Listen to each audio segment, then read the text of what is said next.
Welcome to Warriors Postgame Live, presented by Toyota. Warriors nearly blowing a 15-point lead in the fourth quarter, but they hang on the strength of two Damian Lee free throws here at the end of the game, and Pascal Siakam in and out there with the last-second shot.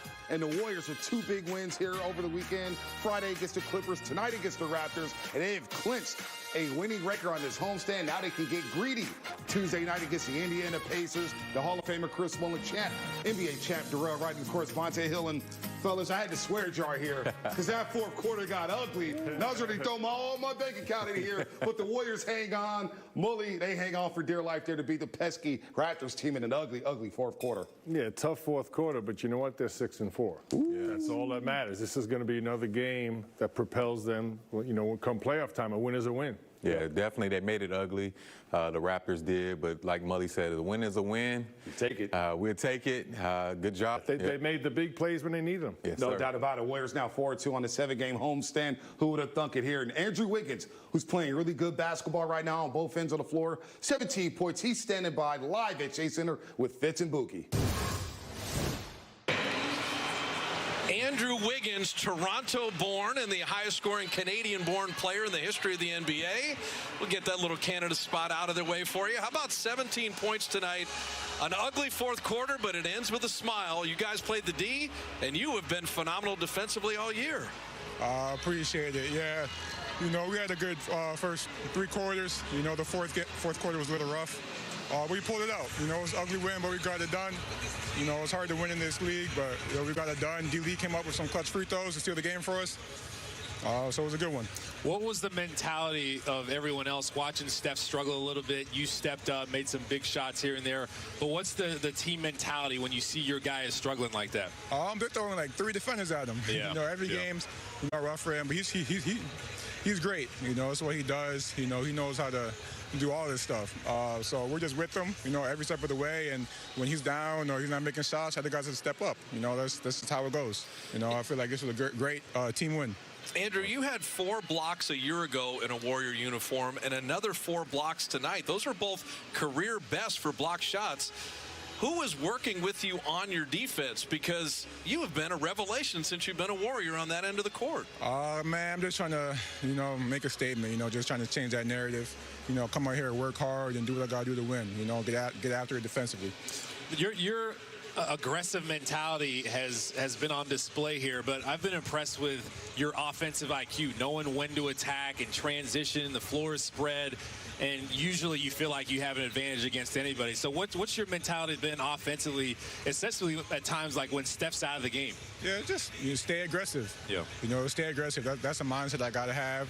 Stay aggressive, keep putting pressure on the defense, attack, you know, and when my teammates are open, look for them. You know, be out there and be a playmaker.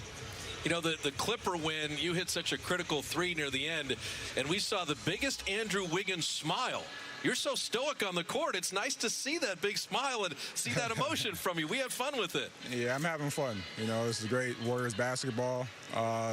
It's great culture over here, great vibes, so I'm just having fun and staying in the moment. Are you guys beginning to build confidence that you can just win any type of game? Obviously, you were down big against the Clippers, came back, and no matter what's going on, you guys feel like if we fight for 48, that's what Coach Kerr was saying after the Clippers game, you guys can have a chance to win. Is that what the confidence is right now? For sure. You know, every night we can beat anybody. We're good enough. We got the depth.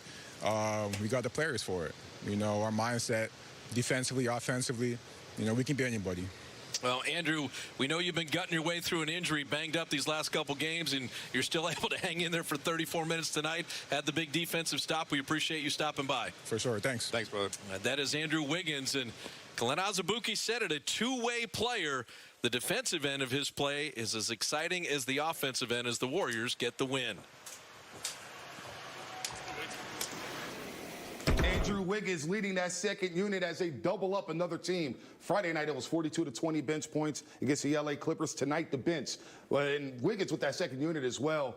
46-23, they outscored the Raptors bench. Wiggins helping Pascal, Darrell. They're playing really well, that second unit alongside Wiggins to start the second quarter. They're playing some great ball. Wiggins is playing some great ball, but the confidence, just like Wiggins talked about, they all look like they got a lot of confidence.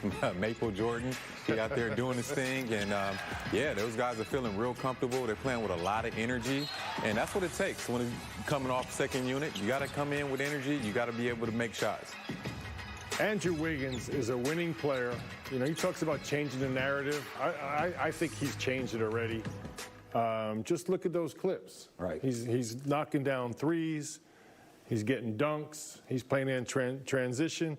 Most importantly, Steve Kerr referenced the confidence he has that you can put him on a player like Pascal Siakam with the game on the line and just play one-on-one. Right. And he got the job done. So he's doing it on both ends of the floor. He's playing great basketball. Guarded Kawhi well over that 2-game series against the Clippers. Tonight against Pascal Siakam. Great defensive play there at the end of the game. And then the rest of the bench here. I mean, Bazemore's energy. Yes. Damian Lee, who hit the game-winning free throws. He's playing well.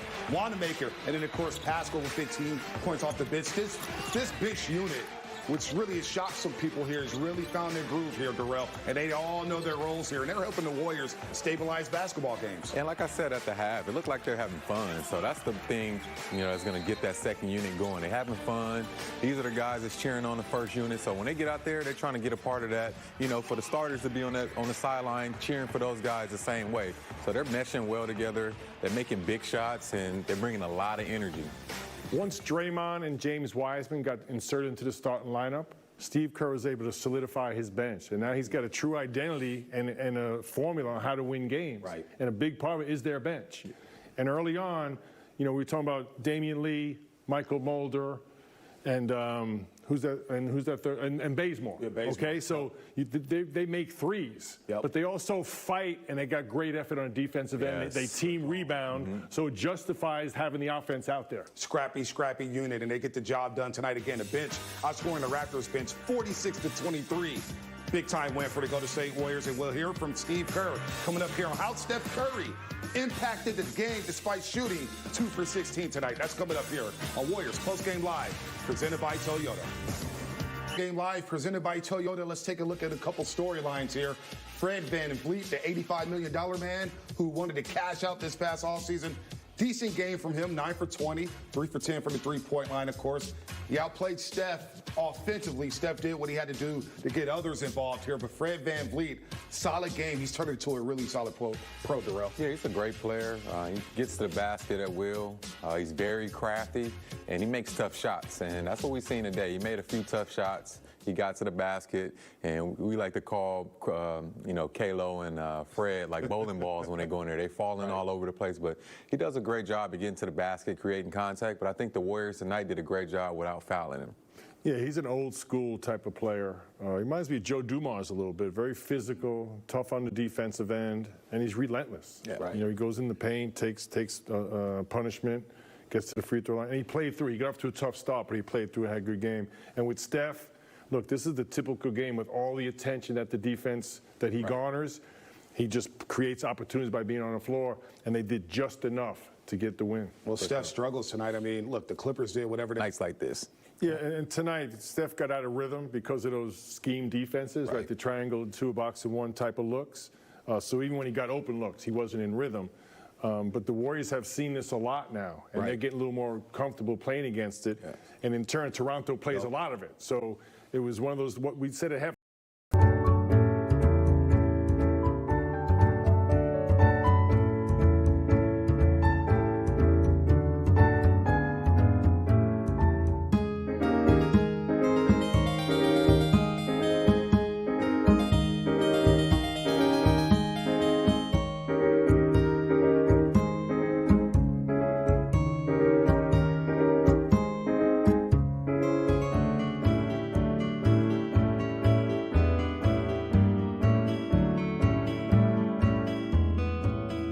What's going to give? And nothing really did give, except they came up with those free throws at the end of the game. Curry did hit a big three there late in the fourth quarter to finally get one on the board here. Let's talk about the Raptors team total. Before the game, both of you guys said they would be around 100 to 105. Tonight they score 105 and they lost. So you guys were right on the money for that. If you guys bet that 105 or less, somebody out there put $100 on that, they won $600. If you gambled that there, you can see $10 win 60. But the Warriors, what did they do defensively, Mully, here to really fluster the Raptors? Because they really didn't have a great offensive game. They mucked the game up, got into the bonus in the fourth quarter, got to the free throw line. But overall, I thought the Warriors did a really good job against this Raptors offense. Their effort on the defensive end has been consistent. And tonight, I think both teams struggled offensively. Yeah. But not only Damian Lee winning the game with the free throws, the Warriors shot 17 of 19 from the free throw line. The Toronto Raptors 14 of 22. So they left 8 points at the free throw line. That ultimately is what the difference was. Yeah, I think they did a great job with making it tough on those guys. Siakam, every time he did a spin move, they were coming to double. Kalo, he didn't get going into the second half. I think he was 0-4 in the first half. And then Fred, they didn't let him get to the free throw line like he likes to do. So making it hard on those guys, that's what they did. And they held their hat on the defensive end tonight. And I thought Draymond had a really productive night. Yes, almost a triple. I don't know if he got a triple-double near. Double-double, one rebound short of a He had triple-double. 10 points, made enough threes to keep them honest, right? Was generating offense, as the point forward. So he had a good night. Wiseman had a really good first half, right? Didn't play as much in the second half. But everyone, again, about 11, 12 guys contributed to this win. It was ultimately a team win. Also, the block shots are protecting the rim well. 10 block shots for the Golden State Warriors tonight. Let's hear from head coach Steve Kerr on tonight's ugly, but it's a win. A win's a win, right? Let's hear from Steve Kerr. Hi, Steve. Kareth Burke, NBC Sports Bay Area. What does it say about your team's ability to work together and learn that on the night of Steph Curry's worst shooting performance in his career, this game was still a win? I think what it says, Kareth, is we've become a good defensive team. Toronto is one of the toughest teams in the league to guard. They scored 144 2 nights ago in Sacramento. We held them to 105 points. So I'm really proud of the group. They've, over the last 10 days or so, they've established that they're going to be an excellent defensive team, and we can still get better. And I liked tonight. I mean, the result couldn't have been any better in terms of winning, but learning a lot of valuable lessons. They really took it to us in the fourth. We didn't handle their pressure very well. We didn't execute very well. And those are all things that now we have on tape to see, where we can make some improvements. And yet we were still able to come away with the win. So it was a scary one, but we feel good about walking out of here with a win against a championship caliber team. I mean, we know these guys, and they've been there before. They're tough. Don't pay attention to their record. That's going to be a good team in the East. How specifically is Andrew Wiggins contributing to you guys being a good defensive team? Just using his length and his athleticism and his anticipation. And, as I've told you guys many times, we now have someone we can put on the opposing team's best player. Whether it's Pascal Siakam or LeBron or Kawhi or Paul George, the ability to put Andrew on those types of players, to use his size and athleticism, it's really the key to our current roster construction. We didn't have that ability last year. Now we've got the ability to guard on the perimeter and guard those wings, so we can be good defensively. We can be a good team. Did you put to get two 20? Wes, go ahead. Yeah, did you end up putting Wiggins on Kyle Lowry at one point in the fourth quarter, or did he just sort of end up on Kyle based on just rotation? No, we put him on him a couple times during the game. We tried to move the matchups around a little bit, but that's the beauty of Andrew, and also Kelly. Kelly spent most of the night on Lowry and Van Vliet guarding the smaller guys. But the addition of Wiggs and Kelly has changed everything for us defensively. It's allowed us to compete every night at that end. And if you can't do that, you can't win in this league. Steve, obviously an abnormal shooting night for Steph tonight. But when you look at, how he looks, the scratches on his arms, the blood on his jersey, right? A lot of teams are applying a lot of physical force on him. How much has that had to do, or how much did that have to do with his, shooting woes tonight, you think? Well, I thought Toronto did a fantastic job on Steph, and they played a great defensive game themselves. I thought we handled that pressure very well for 3 quarters. And even you look at the stat sheet, we ended up with 30 assists and 15 turnovers. That's a really good ratio. And for most of the game, we were able to take advantage of that pressure on Steph, that attention they were paying to him. But the fourth quarter, they really turned it up and took us out of rhythm, and we weren't able to get much. But I give a lot of credit to Kyle Lowry and Van Vliet and Siakam. I mean, this is a championship bunch. So what happened in the fourth didn't surprise me. Lowry changed the game with his ability to get to the line, which he's been doing for years. And their defense really kicked in. So they played a hell of a fourth, and they obviously were an in and out shot away from winning the game. Hi, Steve. Carlos Ramirez, NBC Bay Area and Telemundo. What do you think was the biggest issue you guys faced against their full court press? Well, mainly them, mainly Toronto. They've done this. I've seen them come back so many times with their pressure.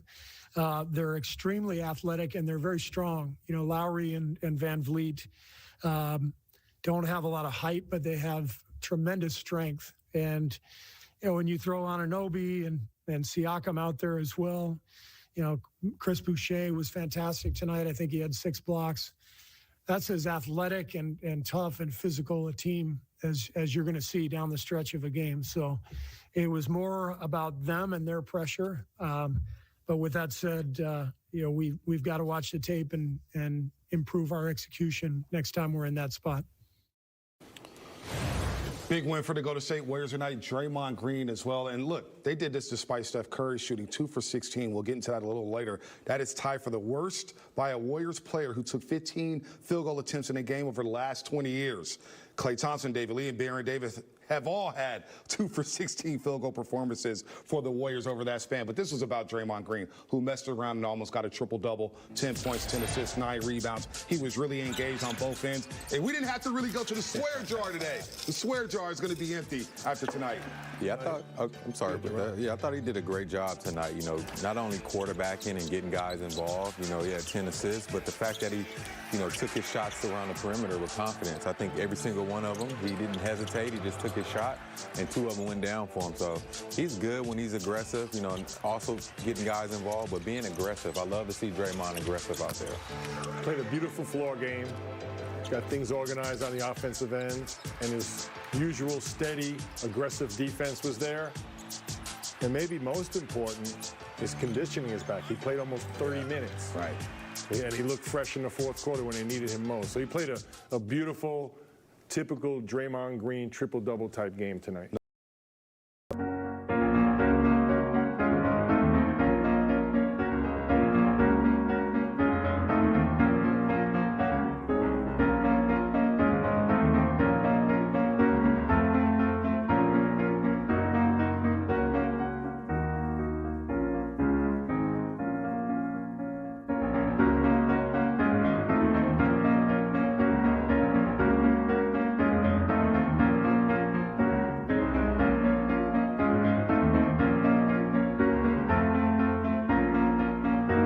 And they needed it. Right, yes, as you guys mentioned too. He hit the threes, the 2 threes there, and that's really what you want to see from Draymond tonight, right? Just take them, and it had good rotation on a couple of those made threes there. That one on the clip there, I would just show him that perfect backspin, perfect balance. I think Draymond can be a 38% three-point shooter. I really do. For sure. Just got to get some more reps and let him fly. You got to let it fly and take what the defense gives you. If they're going to give you that shot, might as well shoot it up there. You know, if it doesn't go in, you got great offensive rebounders on your team. So live with that open shot for sure. But he's so important each and every night. But a game like tonight where they're taking everything away and you're playing random, when the ball's in his hands, it gets organized and it's not a random play. He's going to make the right play. Like when he took Kyle Lowry on the block there and got an easy bucket. So Draymond, I got no money anyway. Thank you for not swearing too much tonight, man. The swear jar will be a little empty tonight. But let's talk about James Wiseman, a 19-year-old. Here they are 10 games into the season. And he's won 2 games. Right. You know, with that three-point shot tonight with his free throws. He's got the clutch gene. And he also knows his limitations. You know, he doesn't try and do too much. He's always in the right place on the offensive end. He spaces.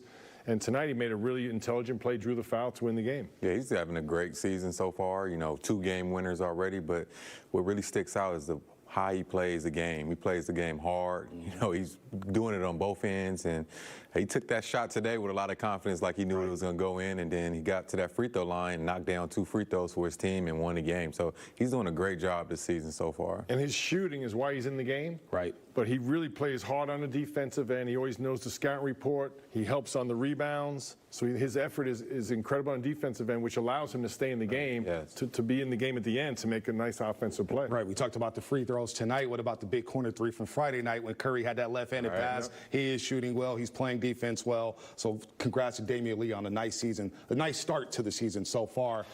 Going back to 2019 in the NBA Finals, why are we showing this again? I can't even look at it, fellas. Klay Thompson, of course, is when he tore his ACL there. Danny Green trying to make a play on the ball. Of course, he came back out and hit the 2 free throws. That was heroic there at Oracle Arena. They loved it. But Steve Kerr talked about Klay Thompson and reflected on that injury here, because we all miss Klay Thompson here. We haven't seen him since that moment at Oracle Arena. Here's what Steve Kerr had to say in the pregame, reflecting on Klay Thompson and on injury. Such a dramatic moment. It was a terrible moment. I think we all feared, just from the way he landed on the floor, that it was pretty serious. And so I remember I went out. I think we took a foul, right after the free throws. And, I went out onto the court and told him, I said, Klay, you got to get it checked out. He said, I'm fine, coach, I'm fine. I said, no, go in and let our doctors make sure you're okay. And he said, okay, but I'll be fine. I'll be back. Give me 2 minutes. I'll be back. And that was from a guy with a torn ACL. And, he goes and knocks down the free throws. And then, of course, he hasn't been on the court since for us. And it's just been such a terrible run of luck for Klay.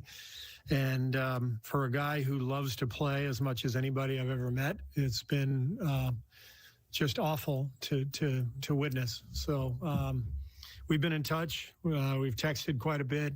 He seems to be in pretty good spirits, and I'm excited to see him progress through the rehab, and obviously to get him back next season.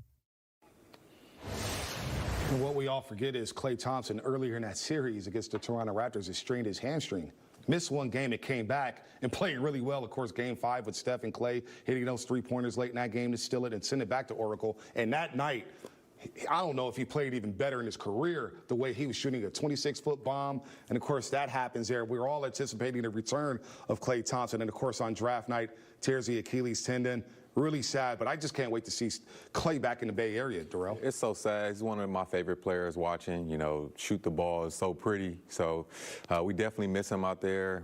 Hate to see guys get injured, but I know it's eating him up in the inside, and I know he's probably putting the work in to get back to the court, and I think he's going to come back even better and stronger. One of the most unique players we've seen in the history of basketball. Yes. His stats are incredible. The 37-point quarter against Sacramento, the 60 points in 29 minutes with 11 dribbles. He's just very unique. As Steve Kerr said, not only does he love the game, he's so great at the game. And he's one of those players that, he's everyone's favorite teammate, as Darrell said, but the opposing team loves him too. There's nothing not to love about Klay Thompson, the way he plays and the way he handles his success. We dearly miss him. But the other thing that Steve said, which I'm really focused on, he will be back. He will be back. And watching Kevin Durant, right? Kevin Durant being back with Brooklyn, he could take that away and say, you know what? I'll be all right, and I'll help the team next season here. Let's bring in our Warriors reporter, Kareth Burke here. And we were talking about Steph Curry earlier. I know Kareth has some insight there. Tough game for Steph Curry tonight, Kareth, but the Warriors do get the win. But Curry can't be Superman every night, right? Exactly. He's not Superman. He's not infallible. He's going to have some off nights. Some credit goes to the Raptors defense here, and every opponent's defense is going to smother Steph Curry. We know that's the game plan. Plus, Steph might have some of those off night shooting as well. So what happens in that situation? The Warriors must get contributions from other players. They got that tonight. All 5 starters were in double-digit scoring. Specifically, you look at 10 from Draymond Green. You look at a dozen from Kelly Oubre. That's important. And then D. Lee and Eric Paschall scoring in double digits off the bench. So when it's not Steph's game, They found scoring from other places. It's going to be essential for these wins. You know, this is the 10th game of the season, and you can already see what the Warriors are learning. It is coming together game by game by game. They've got this little win streak going, but they're learning how the offense is flowing. They're finding a rhythm to the game. They know which teammate likes to shoot from what spot. They're not getting in each other's way so much. So the Raptors, with their good defense, still ran into a Warriors team that is figuring it out, and it's encouraging to think, what is this Warriors team going to look like by game 15 or by game 20? I mean, Bonte, I know you were saying, like, this one was ugly, but it's also encouraging that on the worst shooting night in Steph's career, the Warriors got a win. Thanks so much for that, Kev. You're absolutely right. The bench had a lot to do with it. 46 points tonight. Draymond with the near triple-double. Big-time confidence boost for the rest of this roster, Bully. Absolutely, and we always talk about the other players when they're not shooting well. What do they do? Steph Curry had 9 rebounds and 6 assists, and he opened up the floor all night long because of the attention the defense was paying to him. 100%. Like we said, it's always going to be nice.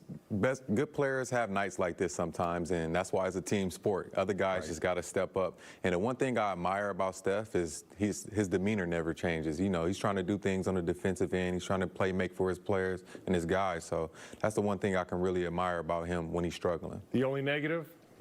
David Tedler's stat just went out the window. His favorite stat is done. He's got to look something else up. What was it, 30? When Steph Curry scores 30, the Warriors are undefeated. Well, guess what? They got to win with Steph Curry not scoring 30. Let's hear from number 30 himself, Steph Curry, the 2-time MVP, on tonight's win and tough shooting night.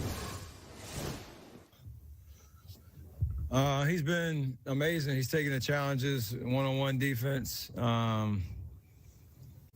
You know, being able to be physical, use his length, just make guys work. You had a pretty good run, you know, these last 3 games with Kawhi and PG and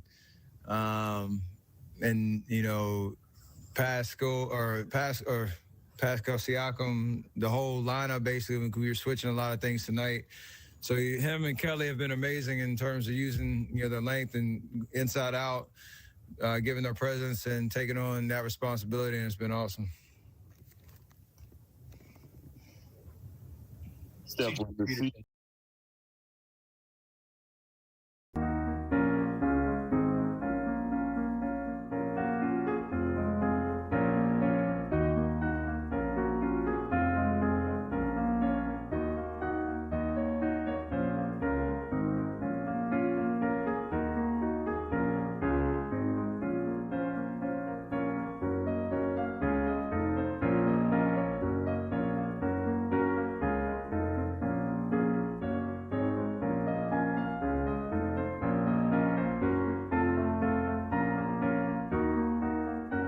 when the season started, did you think that you guys could win a game in which you shot 2 of 16? Well, I never thought I'd go 2 of 16, so I never even thought about that. How much confidence does it give you that you found a way to win, even though you went 2 for 16? It means obviously we're moving in the right direction. And my offense is, you know, I expect it to be there every night. And, you know, obviously with how teams are defending, you know, night to night, being able to figure that out. But in terms of us just having confidence across the board, no matter who's out there on the floor, I like where we're at right now in terms of, you know, guys stepping up, us staying within ourselves, finding, you know, different ways to execute on that end of the floor. But we don't win a game like this. Forget my shooting. We don't forget a game like this, or we don't win a game like this, you know, without our defense taking strides in the right direction. We all you know, understood that tonight, and definitely, you know, that won us the game with how ugly that second half was on the offensive end. Steph, was that the most aggressive team? Thanks. Was that the most aggressive the team has been against you defensively, and do you anticipate seeing more of that? No, but they have a personnel that they can switch a lot, and they have a lot of length and speed that even different than the Clippers, just finding ways to try to clog driving lanes and get guys outside the three-point line. I missed some easy ones throughout the game, but they did a great job. setting bodies. And like I said, it's a step in the right direction when, I can get that much attention and, other guys can knock down shots and be aggressive and find their lanes and their opportunities. And, we don't really miss a beat. So it's a really good sign for us. Hi, Steph. Carlos Ramirez, NBC Bay Area and Telemundo. What does Fred VanVleet do on defense that the untrained eye wouldn't see on a TV screen? What does he do that's so tough on defense? I mean, he's just solid, but they have a scheme that he knows he can be aggressive because there's going to be somebody behind him and, another guy, pulling in. And like I said, they have pretty good speed and length across the board. So he knows he can be aggressive on the ball, try to stay body tight. Different scenarios that would work to my advantage. But if you have, a bunch of guys locked in, then, it makes a difference. But again, I think besides a couple missed shots and, whatnot, we got the ball moving pretty well, especially in the first half. And it made them pay for, their aggressiveness. And then the second half, it kind of slowed down a little bit. They got started pressuring and doing a lot of things that kind of made us rush a little bit, but we kind of withstood it. And obviously, you got to take a win, no matter how you can get it. Is this team getting...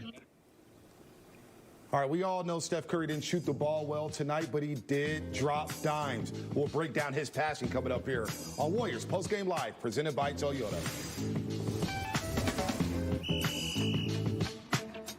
Warriors Postgame Live is presented by... Welcome back to Warriors Postgame Live, presented by Toyota. And we know about Steph Curry not shooting well tonight. We'll break that down in just a second. Chris Mullen, Darrell Wright, Bonte Hill, and look, despite the 2 for 16 performance, he is still dishing the rock at a high level.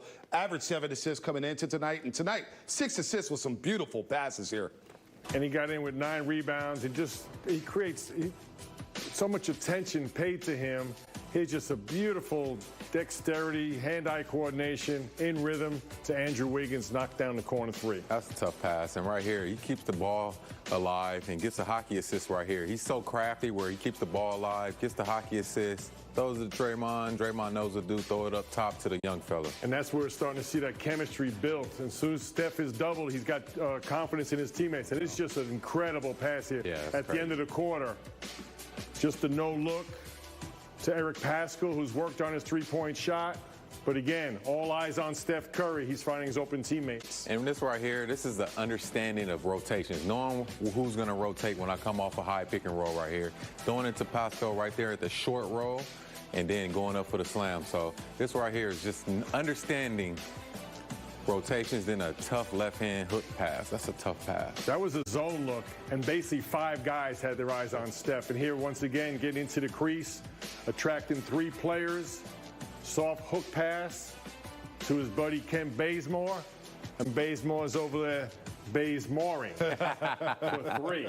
Yes, sir. Oh, man. For 3, man. Man, Steph Curry, he had to pass this Friday night. The lefty, the D-Lee in the corner, one to Mulder, and then tonight you see it. They're the no-look to Paschall. That was really sweet here. The assist of the night, we got competition. We can go to Steph Curry here. Let's break this down. Right before the first quarter, there it is. No look. Boom, Paschall, nothing but butter, baby. 3 of his 15 points tonight. But we got competition. The Lakers, they're taking on the Rockets, and we'll run this clip in just a second here. This is still nice. You can run this all day long. And Paschall with an easy 3, corner 3. Here you got the Lakers and Rockets. Lakers blow out the Rockets tonight. And LeBron James. Wow. I mean, was that on the bounce? Yeah, that Which was crazy. one was better? Look at the Lakers in the icy whites there with the baby blue. Well, that's a rebound, an incredible strength and touch. But if I've got to take a winner, what was the score of that game? So they were up by, what, 30 at one point? The Warriors are a 1-point game. Every single point counted. So that was .3 at the end of the quarter. That's the difference in the game. Darrell, that was sweet, though. That was sweet, but a lot of people don't know LeBron James is left-handed. He does a lot of stuff with his left hand. He writes and do a bunch of things. So that's kind of like ambidextrix. Yeah, but we've talked about Kevin Love and the late, great Wes Unseld with the full court. Yeah. Oh, yeah, that's tough. This is one-handed. Yeah. And I know he's probably ambidextrous, but basically he's righty. Yes. And that was off the ground and just I mean, that was incredible. That was 90 miles per hour there for LeBron James. That was Steve Young looked like a lefty coming out of the bullpen. Exactly, man. He could have pitched in baseball. Here's James Wiseman tonight. Only 16 minutes on the night, 16 minutes, 32 seconds, but 10 points, 7 rebounds. Real quick, the young man's playing well. I'm just trying to figure out why he didn't get more minutes tonight. Very productive, efficient, 5 of 7. Again, we saw a lot of different things from James Wiseman. We saw a mid-post face-up jumper, beautiful physical post up here over Pascal Siakam. So we saw the whole package with him again, and I saw a little chemistry building with him and Draymond with the lob. So good, productive night for him. I think in the second half, Steve went to the bench with some veterans, but another good night for James Wiseman. Yeah, I thought he played really well in the first half. He's still learning. Right. You know, every day is a learning process for this guy. So he continued to get better each and every day, be in the right places, build that chemistry. Those minutes are going to be going up more and more. They're going to need him Tuesday night against the Indiana Pacers. Miles Turner and Sabonis coming off a 2020 game against Phoenix. They're coming to town. EPMD, baby. Indiana Pacers and Mully's former team here on Warriors Post Game Live, presented by Toyota.